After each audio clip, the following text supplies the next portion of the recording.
Hi friends, எல்லாருக்கும் வணக்கம். Welcome to the channel. எனக்கு தெரிஞ்ச சமையல் அண்ட் பியூட்டி டிப்ஸ். இன்னைக்கு நம்ம வீடியோவில் ஒரு ஆலு பரோட்டா தான் செய்ய போகிறோம். அதை எப்படி செய்யலாம்னு வீடியோக்குள்ளே போய் பார்க்கலாம். அதுக்கு முன்னாடி இன்னும் நீங்கள் நம்ம சேனலை சப்ஸ்கிரைப் பண்ணலைன்னா உடனே சப்ஸ்கிரைப் பண்ணிக்கோங்க. இப்போ வாங்க வீடியோக்குள்ளே போகலாம். இந்த ஆலு பரோட்டா ரொம்பவே டேஸ்ட்டாக இருக்கும்.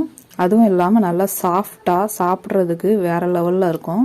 நீங்கள் வீட்டில் செஞ்சு பாருங்கள். செஞ்சு பார்த்துட்டு எப்படி இருந்துச்சுன்னு கமெண்டில் சொல்லுங்கள். இது வரைக்கும் நம்ம சப்பாத்தி மாவில் சப்பாத்தி பூரி அந்த மாதிரி மட்டும்தான் நம்ம செஞ்சுருப்போம். இது வித்தியாசமாக ஆலு பரோட்டா. இதில் ஸ்டஃபிங் பண்ணி செய்ய போகிறோம். ரொம்பவே டேஸ்ட்டாக இருக்கும். நீங்கள் வீட்டில் செஞ்சு பாருங்கள் கண்டிப்பாக. இப்போ நான் அதுக்கு தேவையான மசாலா செய்ய போகிறோம். அதுக்கு என்னெல்லாம் எடுத்திருக்கேன்னு பாருங்கள். ஒரு வெங்காயம், பெரிய வெங்காயம் வெட்டி வச்சுருக்கேன். கொஞ்சமாக கருவேப்பிலை குட்டி குட்டியாக கட் பண்ணி வச்சுருக்கேன். மல்லி இலையும் கட் பண்ணி வச்சுருக்கேன். 2 உருளைக்கிழங்கு பெரிய சைஸ் வேக வச்சு எடுத்திருக்கேன். 1/2 ஸ்பூன் வத்தல் பொடியும் 1/2 ஸ்பூன் கரம் மசாலா தூளும் எடுத்திருக்கேன். இதை எப்படி செய்யலான்னு பார்த்துக்கலாம். ஸ்டவ் ஆன் பண்ணி ஒரு இருப்பு சட்டி வச்சுருக்கேன். அதில் 1 ஸ்பூன் எண்ணெய் ஊற்றிருக்கேன். அது கூட இந்த வெங்காயத்தையும் போட்டு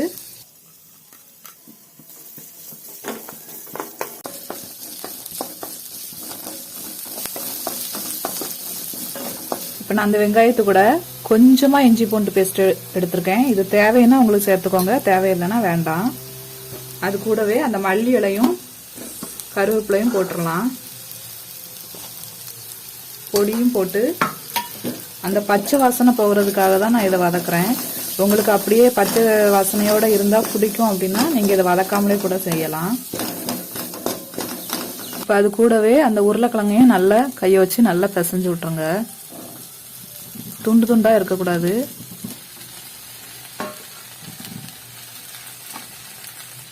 இப்போ இதுக்கு இந்த மசாலாவுக்கு தேவையான உப்பை மட்டும் சேர்த்துக்கோங்க. நம்ம ஏற்கனவே சப்பாத்தி மாவில் உப்பு போட்டு தான் விரைவி வச்சுருக்கோம். இதுக்கு மட்டும் நீங்கள் உப்பு சேர்த்து லைட்டாக வதக்கி விட்டுக்கோங்க. அந்த பச்சை வாசனை போகிறதுக்கு மட்டும்தான்.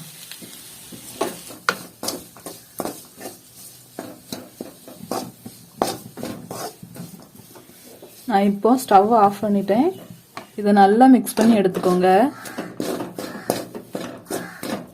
இப்போ இந்த ஸ்டஃபிங் ரெடி ஆகிட்டு நான் இப்போ ஆலு பரோட்டா செய்கிறதுக்கு மாவு வேற வச்சுருக்கேன். இது வேறு ஒன்றும் இல்லை. நம்ம சப்பாத்திக்கு எப்படி கோதுமை மாவு பிசைஞ்சு வைப்போமோ அதே மாதிரி தான் கோதுமை மாவு தான் நான் சப்பாத்திக்கு எப்படி பிசைவேனோ அந்த மாதிரி பிசைஞ்சு வச்சுருக்கேன். இது சப்பாத்திலேயே ஸ்டஃபிங் செய்ய போகிறோம். அதுதான் வேறு ஒன்றும் இல்லை. இது நல்ல மாவு பிசைஞ்சு ஒரு 15 நிமிஷம் ஆயிடுச்சு. நல்லா ஊறியாச்சு. மாவு நல்லா சாஃப்ட் ஆகிட்டு இன்னும் அது ஒரு தடவை கூட நல்லா கையை வச்சு அழுத்தி பிசைஞ்சு விட்டுக்கோங்க.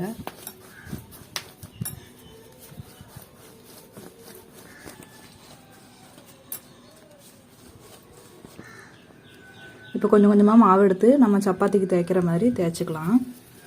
இப்போ நம்ம சப்பாத்தி செய்கிறத விட கொஞ்சம் கம்மியாக தான் மாவு எடுத்து உருட்டி வச்சுருக்கேன். குட்டி குட்டியாக மாவு எடுத்து இது நல்லா சப்பாத்திக்கு தேய்க்கிற மாதிரி ஃபஸ்ட்டு தேய்ச்சிக்கலாம்.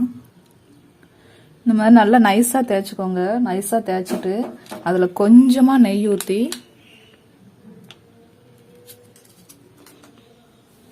நல்லா தடவிக்கோங்க.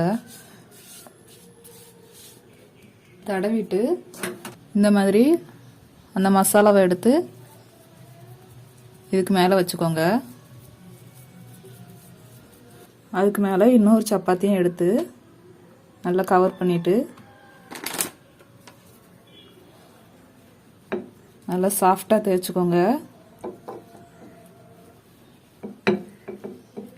ரொம்ப அழுத்தி தீராதீங்க. அது மாவு பிஞ்சு போயிடும். ஏன்னா மாவு எல்லாம் நல்லா சாஃப்டாக இருக்குது. அந்த ஸ்டஃபிங்கும் நல்லா சாஃப்டாக இருக்கும். அதனால் லைட்டாக இப்படி தேய்ச்சி விட்டுக்கோங்க. இந்த மாதிரி எல்லாத்தையும் தேய்ச்சி விட்டு எடுத்துக்கோங்க. சூப்பராக இருக்கும். ஸ்டவ் ஆன் பண்ணி தோசைக்கல் வச்சுருக்கேன். இப்போ தேய்ச்சி வச்சதை இதில் போட்டுக்கலாம். கொஞ்சமாக எண்ணெய் ஊற்றுறேன். உங்களுக்கு நெய் வேணால் நீங்கள் நெய் கூட சேர்த்துக்கலாம்.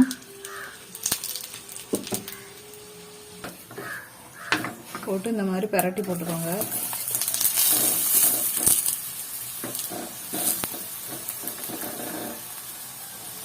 இந்த மாதிரி ஓரத்துலலாம் நல்லா அமர்த்தி விட்டுக்கோங்க.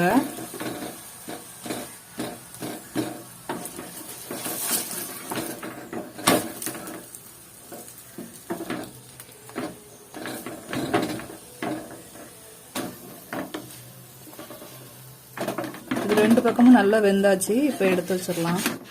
இது கல்லில் போட்டு நல்லா இந்த ஓரத்துலலாம் விரல வச்சு இந்த மாதிரி அமர்த்தி விட்டுக்கோங்க. ஏன்னா இது 2 சப்பாத்தியாக நம்ம சேர்த்து செஞ்சுருக்கிறதுனால அது பிரிஞ்சு வர்றதுக்கு வாய்ப்பு இருக்குது. அதனால் ஓரத்துலலாம் அந்த மாதிரி நல்லா அமுத்தி விட்டுக்கோங்க.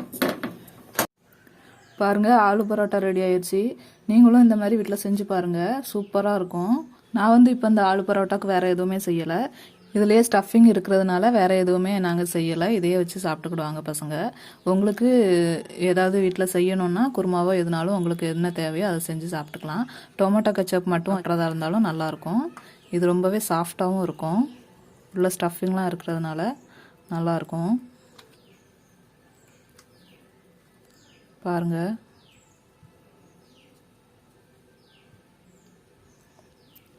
இது மட்டுமே சாப்பிட்றதுக்கு ரொம்ப டேஸ்ட்டாக இருக்கும். நீங்கள் இந்த மாதிரி வீட்டில் செஞ்சு பாருங்கள். செஞ்சு பார்த்துட்டு எப்படி இருந்துச்சுன்னு சொல்லுங்கள். இந்த வீடியோ உங்களுக்கு பிடிச்சிருந்ததுன்னா லைக் பண்ணுங்கள், ஷேர் பண்ணுங்கள், கமெண்ட் பண்ணுங்கள்.